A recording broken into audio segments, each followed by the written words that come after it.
that time it was my concern to tell people about my culture and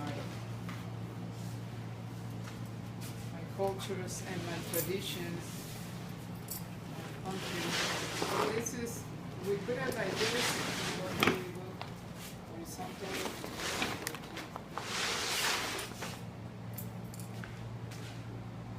Then more personal than this one, it's impossible. This is Frida, my daughter, and myself, flying, crossing the border of Nogales from Guadalajara to Tucson. And we're flying, but because, as a matter of fact, we took the plane, but somehow it's very, significant and to say that we passed the border.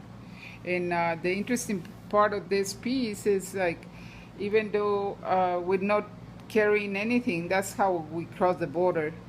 But we're still carrying these ribbons of the Mexican flag, with the Mexican flag colors, and we also carrying other traditions and culture. As I said before, our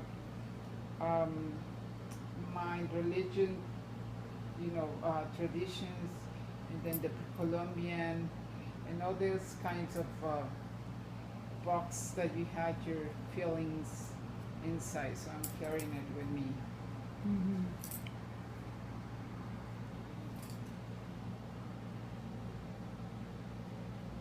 And it's called Cargando a Ella. 2000 piece. And the material is acrylic. Basically, it's acrylic on bark paper. This bark paper is really interesting. It's made by Otomi Indians in San Pablito, Puebla. And this is, and this, they're still doing it the same way, the same tradition, the same recipe that the Aztec. This is the first. This materials was used as the first book in America as a continent. So it's really cool. This is a big piece, but it's all amate. But this piece is called Xochipilli, which is the prince, the Aztec prince of festival, flowers, spring, just whatever celebration they have in those times. They dedicate Xochipilli, which means in Nahuatl, Xochipilli means flower. So that's why she is in pedestal, and she is surrounded by flowers. One of the things to identify myself, or to look for identity, which happens like 10 years after I emigrated, that was 1986. It was like, I'm not totally Indian, I'm not totally Spaniard, but I am mixed. So I'm not pre-Columbian, I'm not pure Indian. So when you come a mix, we call them ourselves mestiza. It's Spanish from Spaniard and Indian blood. And that was my worry. And I still think that I'm mestiza, mexicana. Well, this is Emiliano Zapata. He has been my role model for all the time that I have been here and before. He's a Mexican revolutionary. He was always concerned about the working class. He said the land belongs to the ones who works on that, not to rich people, not to the hacendados in that time, 1910 to 1913, 14, and he was killed. He was killed because his ideals, they were he was socialist. He was really concerned about the people, about the workers on the farm, the people who had been so poor, who was lacking any, medical services or any food sometimes, as basic as food. And this is the time of the porfirismo, the Porfirio Diaz, porfirismo in Mexico. Just an expression of yourself. You are help, but you just, as an artist, we have a commitment to send the message, right? Mm-hmm. We're visual artists. One visual piece works more than any words, 1,000 words. But it's the way that I see it, the way that I consider myself is, I am who am I, and I'm affecting by the environment or the surrounding that I live. And is my necessity, is my commitment to produce art. But I produce art with a message, because I am living in a multicultural country, and it's important to, even though I don't like the tax, and I don't like to, to be specific, selected as check one of your races. Somehow, if you see my piece, every piece has a piece of history of myself. It has a little bit about a story. In every piece, I try to make it that it has an important, or not important, just a story behind. So that's why I keep using the pre-Columbian symbols.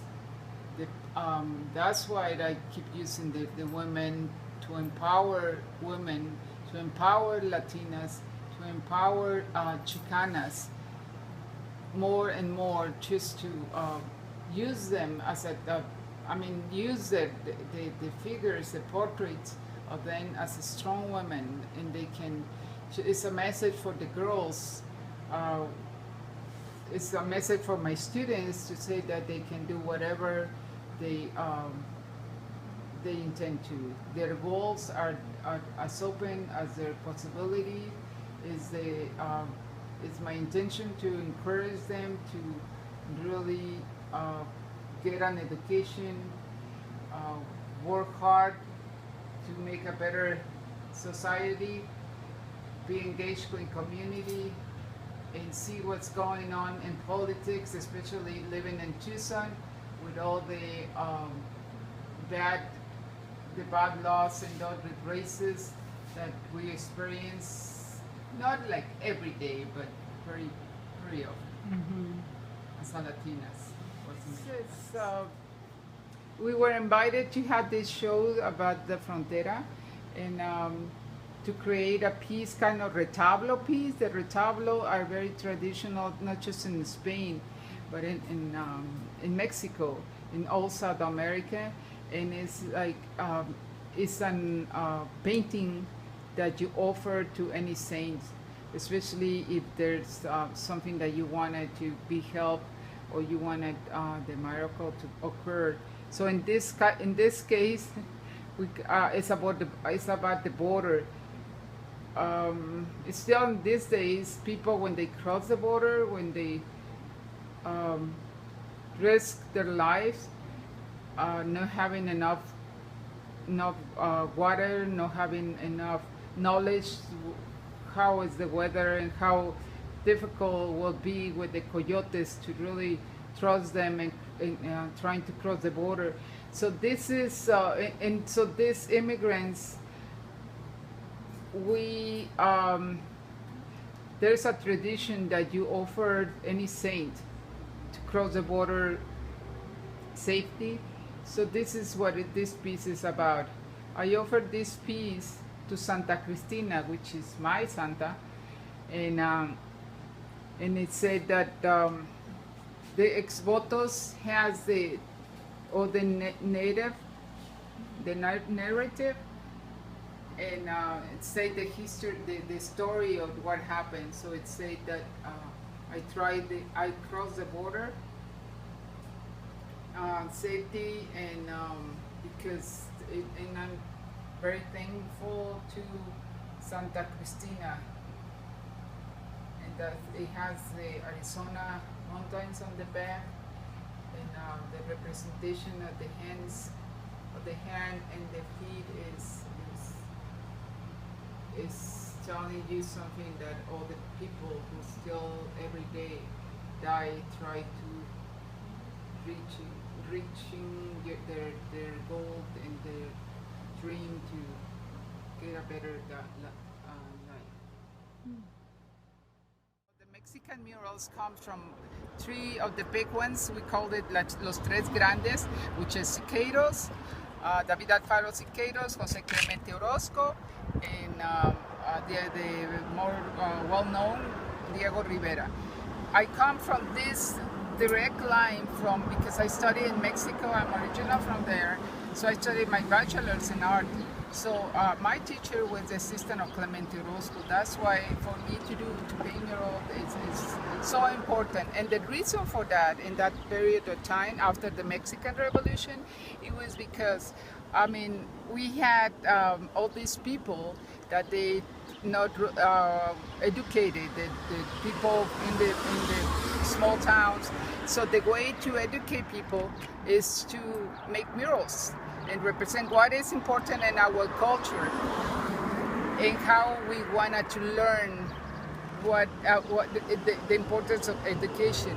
1960, in the Chicano movement took the idea to use figures, to use the pictorial representation in order to send a message. That's why murals are so important, because it's public art, it's for everybody. You don't have to pay to get in a museum. You're allowed to see all this and to get the message right away through the images. Murals is because as an immigrant myself, I found a totally environment in the United States. It's because the part that we belong, the different cultures, I had to then identify myself as an artist, and I had to identify my people, my community. And that's, as I said, this is the most democratic way to explain who we are, what is rich in our community, why our community is important, and how the community is educated and is in the same level that anybody else. Once I immigrated 20-something years ago, I find out that it's important because this is different. This is a different country. This is a country that it has a multi-race. This is really a nice part of cultures. So I find myself that I had to somehow describe who am I from, who am I, and where is my roots come from. So one of the things that really represent us is the music, the Mexican music, and the Mexican American. And this is the mariachi and the folkloric dancers, beautiful face. And the centerpiece of this mural is referring to the power of women, how the women really hold of the traditions and family values and festivities. It doesn't have to be religion, but how they hold the family and how they make the social world to work.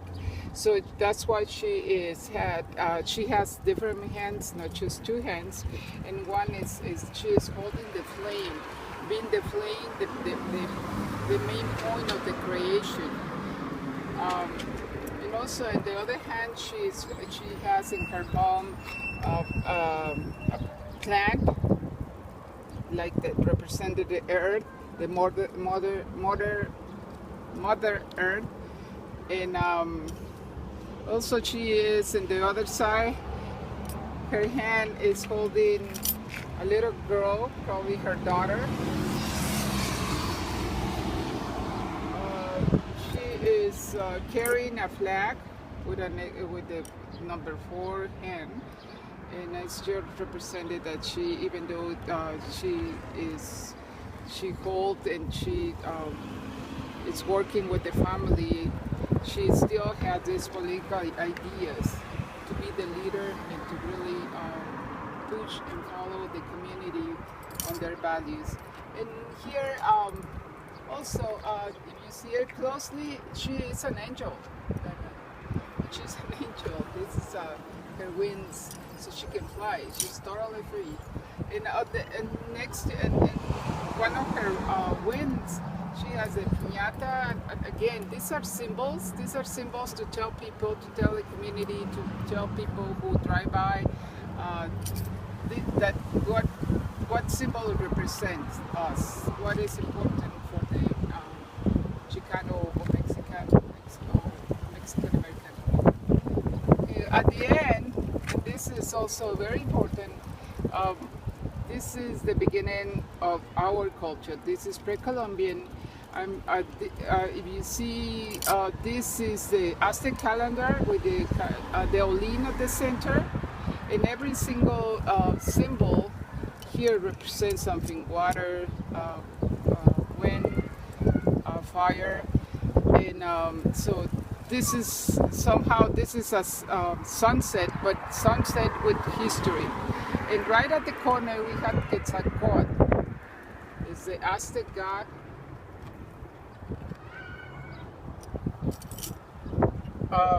The Catalina Mountains right here, and I also give homage in this time to people who work on the field, the people who bring food to our tables, to give all that recognition and to be fair with them, and salaries and labor hours. So we have the orange being the citrus trees in Arizona, very important. And the cotton, he is working on the corn, and we have wheat here too. And the water's in the back.